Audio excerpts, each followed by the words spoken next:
ഒരു ഗ്രൗണ്ട് പോലെയുള്ള ഒരു സ്ഥലം മുഴുവൻ മഞ്ഞായിട്ട് കിടക്കുന്നു. ഇപ്പോൾ നമ്മളങ്ങനെ പോകുന്ന റോഡിൻ്റെ രണ്ട് വശത്തും ഇത് തന്നെയാണ് അവസ്ഥ, ഫുൾ മഞ്ഞാണ്.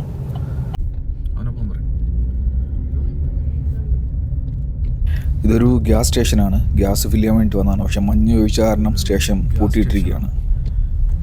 ഇപ്പോൾ മഞ്ഞിൻ്റെയൊക്കെ കട്ടി കൂടി വരാൻ തുടങ്ങി. അതുപോലെ തന്നെ നിരപ്പായ റോഡുകളൊക്കെ കഴിഞ്ഞിട്ട് ഇപ്പോൾ വളവും തിരിവും കയറ്റവും ഒക്കെ ഉള്ള റോഡുകളായി. ഇങ്ങനെയൊക്കെ ഉള്ളൊരു ടെറൈൻ വഴി ഇതുപോലെയുള്ളൊരു യാത്ര എന്ന് പറഞ്ഞാൽ ആദ്യത്തെ ഒരു എക്സ്പീരിയൻസ് ആണ്.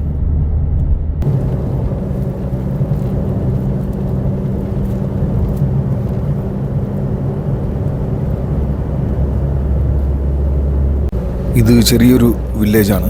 ചെറിയ റിസോർട്ടുകളും ഹോട്ടലുകളും റെസ്റ്റോറൻറ്റുകളൊക്കെ ഉണ്ട്. കുറേ സമയം ഡ്രൈവ് ചെയ്ത് വന്നതിന് ശേഷമാണ് ഇപ്പോൾ കുറച്ച് വീടുകൾ അല്ലെങ്കിൽ ഒരു ചെറിയൊരു ടൗൺ കാണുന്നത്. ഈ വീടിൻ്റെയൊക്കെ മുകളിൽ നല്ല കട്ടിക്ക് മഞ്ഞുണ്ട്.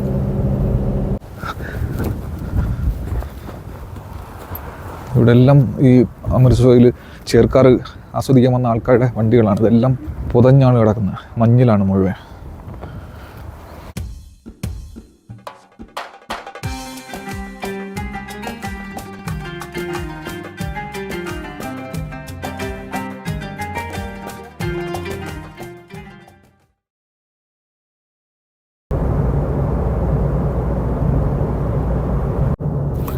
നമ്മൾ അമർസോയിലോട്ട് ഉള്ള യാത്ര കണ്ടിന്യൂ ചെയ്യാണ്. താഷ്കന്ത് ടൗണിൻ്റെ പുറത്തെത്തി. 80 കിലോമീറ്ററാണ് ഇവിടെ നിന്ന് അമർസോയിൽ എത്താൻ വേണ്ടിയിട്ട് ഉള്ളതെന്ന് ഗൂഗിൾ മാപ്സ് കാണിക്കുന്നത്. ഈ ഒരു ഹൈവേയുടെ പേര് ഹൈവേ 12 എന്നാണ്. ഉസ്ബെക്കിസ്ഥാനിലെ പ്രശസ്തമായിട്ടുള്ള ചിർവാക്ക് എന്ന് പറയുന്ന ഒരു ഏരിയയിലോട്ട് പോകുന്ന അതൊരു പ്രധാനപ്പെട്ട ടൂറിസ്റ്റ് ഡെസ്റ്റിനേഷനാണ്. അവിടെ ഒരു വലിയ ലേക്കൊക്കെ ഉണ്ട്. ആ ഒരു ഏരിയയിലോട്ട് പോകുന്ന ഒരു റോഡാണിത്.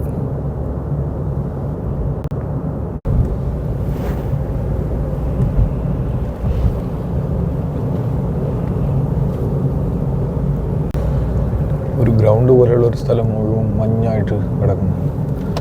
ഇപ്പോൾ നമ്മളങ്ങനെ പോകുന്ന റോഡിൻ്റെ രണ്ട് വശത്തും ഇത് തന്നെയാണ് അവസ്ഥ, ഫുൾ മഞ്ഞാണ്. നമ്മൾ ആ മലയുടെ വീണ്ടും അടുത്തെത്താറായി.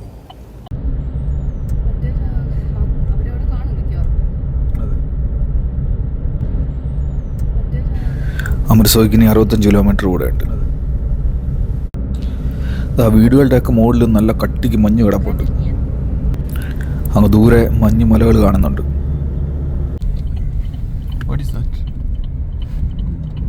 Petrol station, gas station.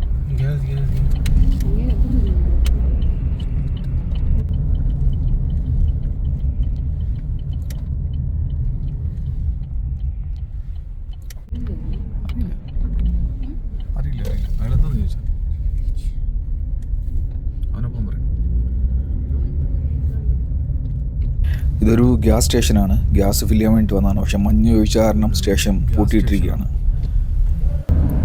വളരെ കുറച്ച് ഗ്യാസ് സ്റ്റേഷനുകളാണ് ഈ ഒരു റൂട്ടിൽ ഉള്ളതെന്നാണ് ഡ്രൈവർ പറയുന്നത്. എന്തായാലും ഇനിയിപ്പോൾ അടുത്തൊരു സ്റ്റേഷൻ ഉണ്ടെന്ന് പറഞ്ഞു. അവിടെ പോയി നോക്കാമെന്ന് പറഞ്ഞിട്ട് നമ്മൾ പോയിക്കൊണ്ടിരിക്കുകയാണ്.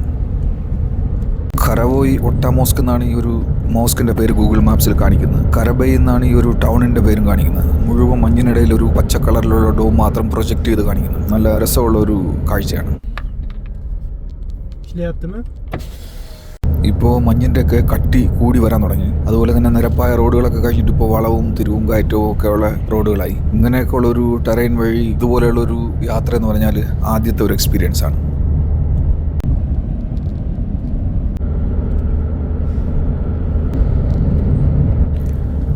കുറേ ദൂരം ഡ്രൈവ് ചെയ്ത് വരുമ്പോൾ ചില റിസോർട്ടുകൾ അതുപോലെയുള്ള ചെറിയ റെസ്റ്റോറൻറ്റുകളൊക്കെ കാണുന്നുണ്ട്. പക്ഷേ ആൾക്കാർ താമസിക്കുന്ന വീടുകൾ കുറവാണെന്ന് തോന്നുന്നു. ജനവാസമൊക്കെ കുറവാണെന്ന് തോന്നുന്നു. വീടുകളൊന്നും അധികം കാണുന്നില്ല.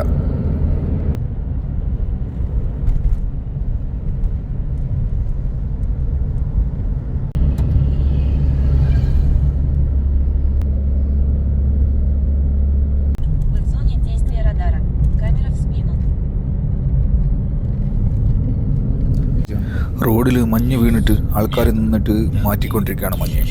ആ ഒരു റോഡ് ക്ലോസ് ചെയ്ത് വെച്ചിരിക്കുകയാണ്. നമ്മൾ മെയിൻ റോഡിൽ നിന്ന് തിരിഞ്ഞിട്ട് വേറൊരു റോഡിലോട്ട് കയറി.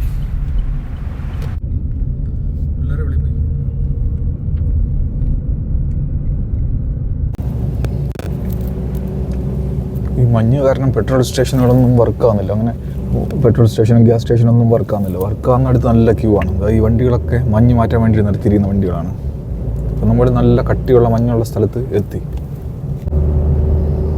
ഇതുവരെ നമ്മൾ ഒരുപാട് യാത്ര ചെയ്തിട്ടുണ്ടെങ്കിലും മഞ്ഞ് ഉള്ള സ്ഥലത്ത് യാത്ര ചെയ്തിട്ടില്ല. ഇത് ആദ്യമായിട്ടാണ് മഞ്ഞിൻ്റെ കാഴ്ചകൾ കാണുന്നത്. ലൈഫിലൊരു ആദ്യത്തെ അനുഭവമാണിത്. നമ്മൾ ഏകദേശം എത്താറായി. ഇനി 10-15 മിനിറ്റിനുള്ളിലേ ഉള്ളൂ. റോഡിൻ്റെ 2 വശത്ത് നല്ല കട്ടിക്ക് മഞ്ഞുണ്ട്.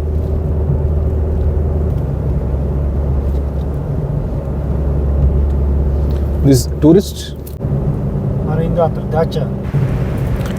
ഈ കറുത്ത യൂണിഫോമിൽ റോഡിൽ കാണുന്ന ആരാണെന്ന് ചോദിച്ചപ്പോൾ, ടൂറിസ്റ്റ് ആണെന്ന് ചോദിച്ചപ്പോൾ ഡ്രൈവർ പറയുന്നത് എന്തോ പോലീസാണെന്നാണ് പറഞ്ഞതെന്ന് തോന്നുന്നു. എനിക്ക് കറക്റ്റ് മനസ്സിലായില്ല.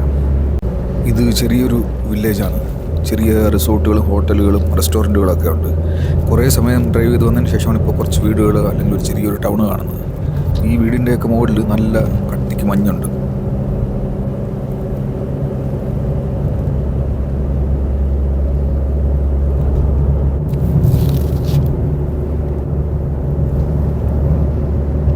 ഈ പറഞ്ഞതുപോലെ ഈ നമുക്കാണ് കാഴ്ചകളെ കാണുമ്പോൾ സന്തോഷവും അല്ലെങ്കിൽ ഇഷ്ടപ്പെടുന്നതായിട്ടൊക്കെ തോന്നും. പക്ഷേ ഇവിടെയുള്ള ആൾക്കാർക്ക് ഈ 6 മാസം ഇവരുടെ ഈ മഞ്ഞ് സീസണിൽ പുറത്തിറങ്ങാൻ പോലും പറ്റാത്ത അവസ്ഥയിലാണ് അവർ വീടിനകത്തിരിക്കുന്നത്.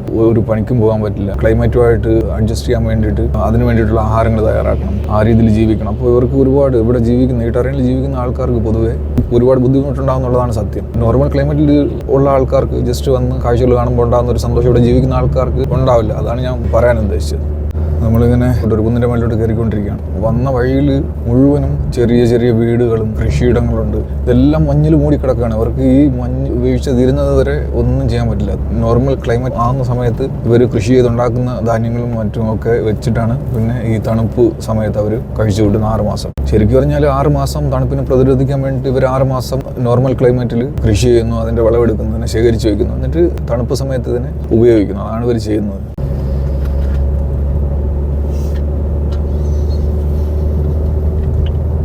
ഇതൊക്കെ ഈ റോഡിൽ നിന്ന് മഞ്ഞ് വാരിക്കളയാനുള്ള വണ്ടികളാണ്. ഇതിൻ്റെ മുൻഭാഗത്ത് നോക്കിക്കഴിഞ്ഞാൽ മഞ്ഞ് കോരിക്കളയാനുള്ള പ്രത്യേക രീതിയിലുള്ള സംവിധാനങ്ങളൊക്കെ ഉണ്ട്. ഇവർ കണ്ടിന്യൂ ആയിട്ട് മഞ്ഞ് കോരിക്കളയുന്നതുകൊണ്ടാണ് നമ്മൾ റോഡിലൊന്നും മഞ്ഞൊന്നും കാണാത്തത്. പക്ഷേ റോഡിൻ്റെ വശത്ത് നോക്കിക്കഴിഞ്ഞാൽ നല്ല കട്ടിക്ക് മഞ്ഞുണ്ട്. ഈ മഞ്ഞ് വീഴ്ച കൂടുമ്പോൾ നമ്മളിപ്പോൾ വന്ന റോഡുകളെല്ലാം അടച്ചിടും. സാധാരണ ഫെബ്രുവരിയിലല്ല, ഡിസംബർ ജനുവരി മാസങ്ങളിലാണ് അത്രയും ശക്തിയായിട്ടുള്ള മഞ്ഞ് വീഴ്ച ഉണ്ടാകുന്നത്, ഈ റോഡൊക്കെ അടച്ചിടുന്നത്.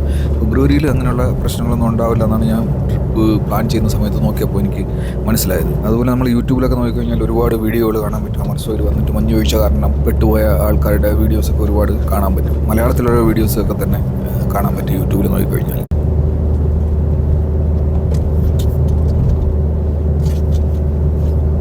അമർസോയ് എത്തിയെന്നാണ് ഡ്രൈവർ പറയുന്നത്. ഇനി ഒരു 5 മിനിറ്റ് കൊണ്ട് സ്കീ റിസോർട്ടിൽ എത്തുമെന്ന് പറഞ്ഞാൽ.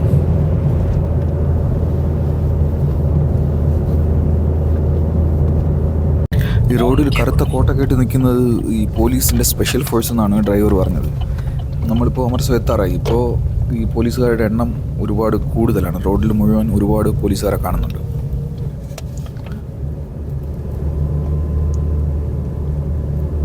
നമ്മൾ അമർസോയ് റിസോർട്ടിലോട്ട് പോകാനുള്ള റോഡിലൂടെ തിരിഞ്ഞു.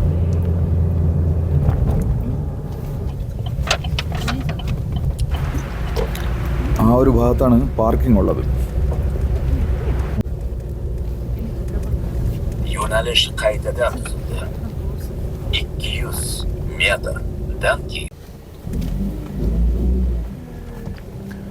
നമ്മൾ പാർക്കിങ്ങിലെത്തിയെന്ന് തോന്നുന്നു. താഴെ കാണുന്നതാണ് റിസോർട്ട്. ഇനി അങ്ങോട്ട് നടന്നു പോകണമായിരിക്കും.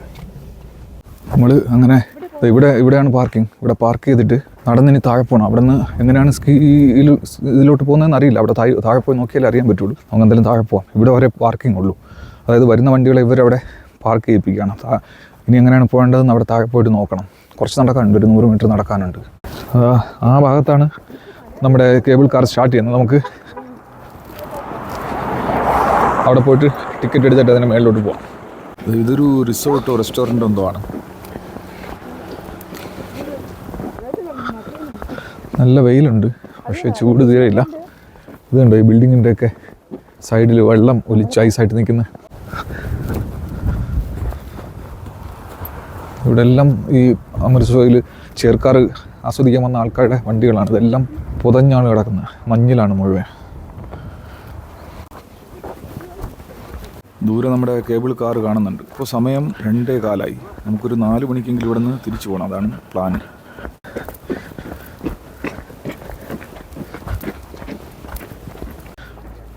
ഇതാണ് ടിക്കറ്റ് കൗണ്ടർ. നമുക്ക് പോയിട്ട് ടിക്കറ്റ് എടുക്കാം. Okay thank you. അങ്ങനെ ടിക്കറ്റ് കിട്ടി. റേറ്റ് ഞാൻ പറയാം. 270,000 ആണെന്ന് തോന്നുന്നു. ഞാൻ റേറ്റ് കറക്റ്റായിട്ട് ഞാൻ താഴെ എഴുതി കാണിക്കാം.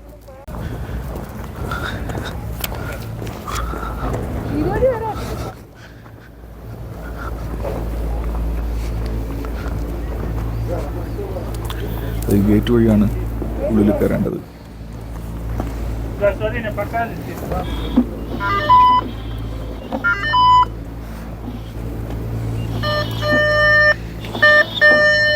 അങ്ങനെ നമ്മളിതാ കേബിൾ ചെയർ ട്രിപ്പ് സ്റ്റാർട്ട് ചെയ്തു. ഇത് 2 സ്റ്റേഷനുണ്ട്. നമ്മൾ മിഡിലുള്ള സ്റ്റേഷൻ വരെയുള്ളതാണ് എടുത്തത്.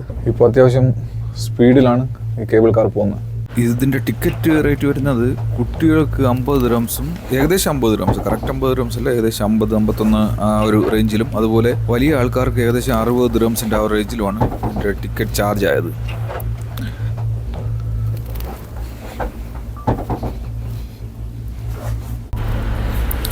നമ്മൾ അത്യാവശ്യം ഉയരത്തിലായി. എങ്ങോട്ട് തിരിഞ്ഞു നോക്കിയാലും മഞ്ഞ് മാത്രമേ ഉള്ളൂ.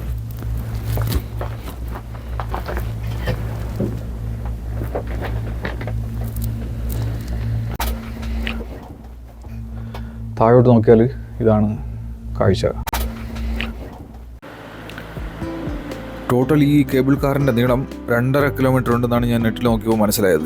അതുപോലെ 3 സ്റ്റേഷനുകളാണുള്ളത്. നമ്മൾ കയറിയ ലോവർ സ്റ്റേഷനുണ്ട്, പിന്നെ ഒരു മിഡിൽ സ്റ്റേഷനുണ്ട്, പിന്നെ അപ്പർ സ്റ്റേഷനുണ്ട്. നമ്മൾ ടിക്കറ്റ് എടുത്തിരിക്കുന്നത് ലോവർ സ്റ്റേഷനിൽ നിന്ന് മിഡിൽ സ്റ്റേഷൻ വരെയാണ്. അപ്പർ സ്റ്റേഷനിലോട്ട് പോകുന്നില്ല. ഇപ്പം തന്നെ 2:30 ആയി. 4 മണിക്ക് മുമ്പ് തന്നെ തിരിച്ച് ലോവർ സ്റ്റേഷനിലെത്തിയിട്ട് ഇവിടെ നിന്ന് നമുക്ക് ഒരു 4:30 സ്റ്റാർട്ട് ചെയ്യണം. കാരണം ഒരു 5 മണി കഴിഞ്ഞാൽ ഈ ഭാഗത്ത് മഞ്ഞ് വീഴ്ച സ്റ്റാർട്ട് ചെയ്യും. പിന്നെ നമുക്ക് വണ്ടിയൊന്നും ഓടിച്ച് പോകാൻ പറ്റില്ല. പിന്നെ ഇവിടെ സ്റ്റക്കായി പോകും. അതുകൊണ്ട് ഈ മഞ്ഞ് വീഴ്ച തുടങ്ങുന്നതിന് മുമ്പ് നമുക്ക് ഇവിടെ നിന്ന് എക്സിറ്റ് ആവണം. അതായത് അമൃത്സറിൽ നിന്ന് പോകണം. ചത്കാൽ മൗണ്ടൻസ് എന്നാണ് ഈ ഒരു മലനിരകൾ അറിയപ്പെടുന്നത്. മിഡിൽ സ്റ്റേഷനിലാണ് ഈ അമൃത്സോയ് സ്കീ റിസോർട്ട് ഉള്ളത്.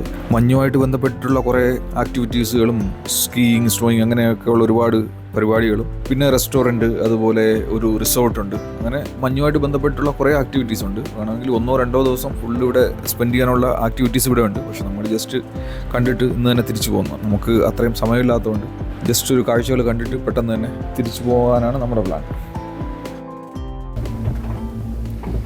ഇവിടെ ഒരു റിസോർട്ടോ അങ്ങനെ എന്തോ ഒരു സംഭവമുണ്ട്. ഇവിടെ ഞാൻ ഓൺലൈനിൽ ചെക്ക് ചെയ്യുന്ന സമയത്ത് അത്യാവശ്യം നല്ല റേറ്റാണ് ഇവിടെ. അതായത് ഇവിടെ താമസിക്കാൻ ഒരു ദിവസം 3000-4000 ആ റേഞ്ച് മുതലാണ് സ്റ്റാർട്ട് ചെയ്യുന്നത് തന്നെ. ആ കാണുന്നതാണ് അമൃത്സർ റിസോർട്ട്. നമ്മൾ ഈ സ്റ്റോപ്പിൽ ഇറങ്ങാൻ തോന്നുന്നു. ഫസ്റ്റ് സ്റ്റോപ്പ് ഇതാണ്. ഇതിന് മേളിലോട്ടൊരു കാർ പോകുന്നുണ്ട്. നമ്മൾ അത് എടുത്തിട്ടില്ല. നമ്മൾ ജസ്റ്റ് ഈ ഒരു ഏരിയ വരെ വരുന്നുള്ളൂ. നമ്മൾ സ്റ്റേഷൻ എത്താറായി.